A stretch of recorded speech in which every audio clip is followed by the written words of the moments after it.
Bom dia a todos, bem-vindos a mais um Tema Dia na redação do 00. O meu nome é Diogo Organista Pereira, estou aqui com Luís Rocha Rodrigues, diretor de informação do 00, para analisar a derrota do Futebol Clube do Porto frente ao Vitória Sport Clube, esta quinta-feira, a contar para os quartos de final da Taça da Liga. Os Dragões até começaram em vantagem, graças ao gol do Gabriel Veiga, mas os vitorianos souberam aplicar uma reviravolta no marcador e seguem agora para a Final Four da prova. Bom dia, Luís. Antes de mais, pergunto-te como se explica este resultado? Bom dia, Diogo. Bem, um jogo em que nota-se que há uma abordagem diferente por parte dos dois treinadores. O Farioli com escolhas completamente secundárias, o Luís Pinto muito mais a ir com a sua carne principal, digamos assim, para o assador, também tendo em conta que o Porto joga no domingo, o Vitória joga na segunda-feira, poderá haver uma gestão um bocadinho diferente, mas aí houve claras diferenças. Ainda assim, não me parece que isso justifique o que quer que seja, do lado do Futebol do Porto, até porque a equipa entra bem, marca, fica confortável, e a verdade é que a primeira meia hora não é uma meia hora em que o Vitória tenha sucesso, não consegue condicionar o Porto joga à vontade, o Porto continua a criar, portanto, ainda que com alguns jogadores muito fora de pé, como o Carramou, que ainda agora em off estávamos a falar, mas globalmente as coisas estavam controladas. O empate é um momento importante, mas eu acho que o que faz a diferença é de facto aquele início de segunda parte em que o Porto tenta ir para cima, mesmo já sem o Gabriel Veiga, mas tenta ir resolver o assunto. Nota-se isso, que o Porto quer resolver o assunto rápido para depois fazer um outro tipo de gestão, não consegue marcar e é surpreendido. No fundo, não é um Porto que permita muitas oportunidades, como não costuma permitir, mas as oportunidades desta vez surgem por falhas individuais, e normalmente as pouquíssimas que o Porto concede têm que ser muito bem trabalhadas pelos adversários, e acho que aqui se vê muito a importância da dupla Bednarek e Kiwior, porque não estavam lá dentro, e a equipa fica muito mais permeável. Claro que também são jogadores, se calhar alguns não têm tanta rotina, mas o próprio Pablo Rosário, que até fez um bom jogo, mas falha num golo, Alan Varela, a abordagem do Eustáquio, mesmo aquele golo que acabaria por ser anulado, é um golo em que nota-se a equipa completamente aos papéis, e do ponto de vista defensivo, foi um Porto a fazer lembrar um bocadinho aquela época passada, embora lá está, sem as suas principais armas. Depois, quando precisou de ir para a frente, quando precisou de carregar, senti que foi um Porto até já com algumas referências, como o Rodrigo Mora, como o Samu, com jogadores habitualmente titulares, mas foi um pouco um Porto, como já se vai sentindo, e também já temos falado sobre isto, demasiado ansioso, muito precipitado. Sinto, por exemplo, no Rodrigo Mora, que é um jogador distinto, um jogador superlativo até, muito superior em termos técnicos, mas parece que o que se estava a sentir no jogo é que ele estava um bocadinho a voltar ao seu início. Parece-me que ele, ano passado, dá um grande salto em termos de maturidade e em termos de tranquilidade, de saber o que fazer, e ontem eu senti que ele estava muito precipitado também, muito desesperado às vezes, e portanto acho que o Porto pecou não apenas na questão defensiva, mas na questão ofensiva também. Isto nunca tirando o mérito ao Vitória, que na verdade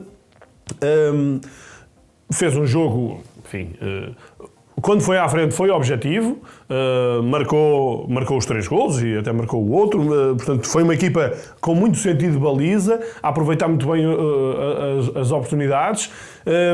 O Luís Pinto faz uma coisa que me parece que até poderia prejudicar a equipa, porque tira jogadores experientes, e era importante para o Vitória naquela reta final ter jogadores experientes que soubessem lidar com uma maior avalanche do Porto, como o Samu, o Nelson Oliveira já tinha saído, mas os poucos jogadores batidos que o Vitória tem. Mas a verdade é que a equipa conseguiu sair, conseguiu soltar-se, e tem ali uma série de jovens jogadores outra vez a aparecer e a poderem se mostrar, e acho que com todos os méritos da equipa, mas parece-me que o Luís Pinto é o grande vencedor da noite, porque consegue aqui uma vitória que, apesar de todo o peso, toda a força do Vitória, mas pouca gente esperaria, porque não tem sido de todo um Vitória convincente esta época. Já levantaste aqui ligeiramente o véu sobre os méritos do Vitória, mas eu gostava de aprofundar esta questão.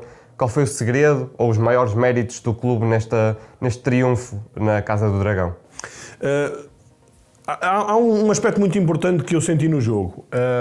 O Vitória tentou ser, ali a determinada altura, tentou ser fiel aos seus princípios e, no fundo, não ceder à tentação, mas depois verificou-se que, na perspectiva vitoriana, ainda bem que o fez, ainda bem que inverteu isso, porque estou a falar de, depois do 2-1, há ali momentos em que o Vitória tenta sair, tenta atrair a pressão do Porto, e o Porto várias vezes, com facilidade, intercepta a bola, depois, por um caso ou um acaso, não consegue concretizar, mas via-se que se o Vitória continuasse a tentar sair assim, o Porto ia acabar por conseguir roubar a bola, que é, no fundo, o Vitória estava a convidar o Porto ao seu aspecto mais forte, que é a reação sem bola.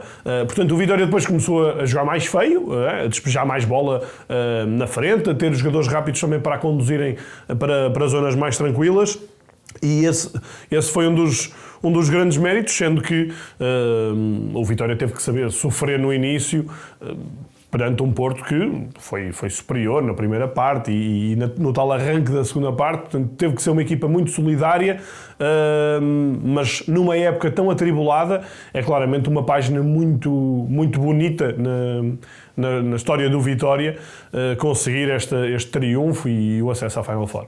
Farioli mexeu na equipa, como podemos notar, Caramó, Alarcón, também na defesa. Eu pergunto se achas que o treinador dos azuis e brancos devia ter mexido tanto. Bem, eu acho que o Farioli, nós já falámos disso no último ataque rápido, e eu disse-o ainda antes disto acontecer. Não é que eu queira aqui puxar o que quer que seja, mas eu temia que isto fosse tivesse sido um erro, aquele adiamento do jogo do Porto para esta altura. E efetivamente isto não tem só lados negativos, e acho que o Porto a abdicar de alguma competição não é abdicar, porque o Porto não jogou para abdicar dela, mas a cair uma competição que fosse esta. Mas sinceramente acho que se era para esta revolução no 11, porque é que o Porto adiou o jogo? Não é? Porque é que não o fez na altura de vida? E se calhar na altura de vida os jogadores ainda estavam mais confiantes, tinham menos sobrecarga de jogos, nem vou para a questão das lesões, mas vinham de menos sobrecarga, e o Vitória não estava também ainda num nível de maturidade. Aliás, nessa altura, o Vitória logo a seguir perde em casa 3-0 contra o Benfica. Portanto, parece-me que o adversário evoluiu. O Porto não tem evoluído positivamente desde então. E, portanto, acabou por se revelar uma má opção. Enfim, que é o que é. Garantidamente, quando a tomaram, foi com o sentimento de que era o melhor para a equipa, que era o melhor para o Porto. Mas no sentido de discutir a competição, acabou por se revelar uma decisão mal tomada. Agora, em relação ao 11, há de facto uma revolução, há um pensamento muito evidente, desde sempre, do Farioli, que é prioridade ao campeonato. Eu acho que nenhum adepto vai condenar isso. Portanto, sinceramente, apresentar este 11 para um jogo na Taça da Liga não me choca absolutamente nada. Choca-me ter-se andado com estas trocas e baldrocas em termos de calendário, e o Porto acabou por não beneficiar disso, pelo contrário. Esta é a primeira derrota do Futebol Clube do Porto a nível nacional, e eu pergunto se achas que este resultado pode trazer consequências mentais e também físicas para os portistas. Eu acho que pode trazer consequências físicas positivas, e volto a dizer, também não tenho dúvidas, e ninguém disse nada em contrário, nem faria sentido. A grande prioridade é o campeonato. há também uma Taça de Portugal importante para o Porto tentar ganhar. Há no horizonte, passando o Famalicão, que também vai ser um adversário bastante complicado, a possibilidade de defrontar o Benfica, se o Benfica passar frente ao Farense. Portanto, isto são tudo cenários hipotéticos, mas havendo essa maior probabilidade de ser um Porto-Benfica nos quartos de final, há aqui um caminho interessante para o Porto conseguir marcar presença mais à frente na Taça de Portugal. Portanto, se a época acabar com um título de campeão nacional, será uma época positiva. Se a época acabar com um título com uma dobradinha, mais ainda. E eu nunca descarto, pelo contrário, acho que o Porto pode ambicionar, de facto, uma conquista europeia. Claro que, se calhar, ninguém trocaria uma conquista europeia por ser campeão nacional, que é a grande prioridade do Porto, mas eu acho que o Porto pode de facto ambicionar isso. Portanto, este jogo pode ter pouquíssima moça. Acho que não vai ter moça praticamente nenhuma no aspecto mental do Porto, no rendimento da temporada. Até pelo contrário, tem aqui um copo meio cheio, que é o Porto livra-se, entre aspas, de 1 ou 2 jogos em janeiro, que vai ser um janeiro muito pesado, em que os rivais, por exemplo, ou as equipas que estão nas competições europeias, o Sporting, o Benfica e o Braga, se chegarem à final da Taça da Liga, vão fazer 9 jogos, o Porto agora fará 7, no máximo, não é? Portanto, depende se consegue fazer a tal eliminatória da Taça de Portugal, mas o Porto vai ficar aqui mais liberto. Se o Porto também conseguir apurar-se diretamente para os oitavos de final da Liga Europa, também poupa ali 2 jogos a meio da semana em fevereiro. Portanto, do ponto de vista de gestão de plantel, de não haver aqui um avolumar demasiado grande de jogos, o Porto pode beneficiar com isto, em detrimento, lá está, da primeira competição, que é o que o Porto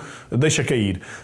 Agora, tudo isto fará sentido se o Porto ganhar em Tondela, se o Porto depois a seguir continuar a ganhar, porque isto, para todos os efeitos, primeiro esvazia aqui o balão de imbatibilidade que o Porto tinha, e portanto é importante que a equipa não se deixe bater por isso.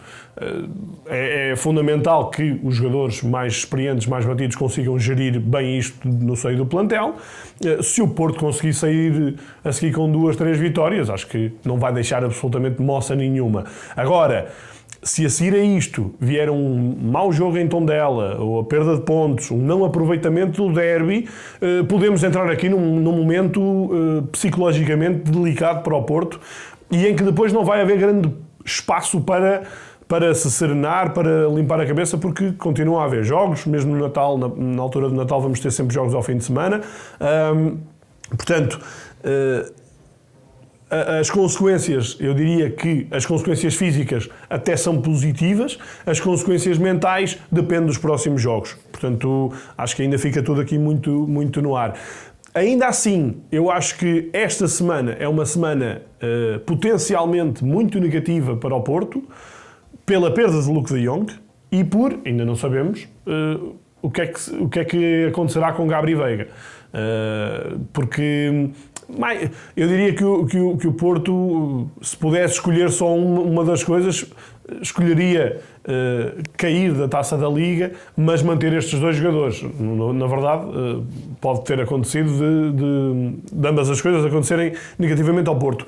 Mas o Luuk de Jong é um jogador que faz muita falta e, de facto, nota-se essa necessidade no ataque de alguém mais sereno, e o Gabri Veiga era um dos jogadores que estava em melhor forma, ainda que, na minha opinião, ainda sem estar no seu esplendor total, mas era um jogador que, e aliás, volta a marcar, tal como tinha marcado na Liga Europa frente ao Nice, estava num ótimo momento. Vamos ver o que é que isto vai trazer.